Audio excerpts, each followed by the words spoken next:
go. 625 Cherry Street. And here she comes. Winds are blowing about 20, 30, 40 knots. Maybe 50. And they're coming through here. It's whipping up pretty good. Wind. Massive wind.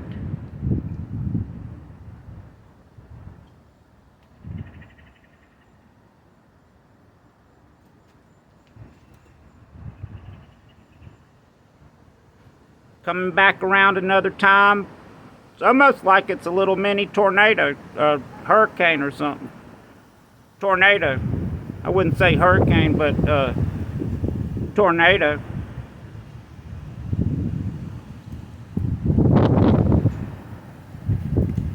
And here's my house. Look at all the wind damage. Watch it happen. There you go. Look at all those trees. See all that? Look at that.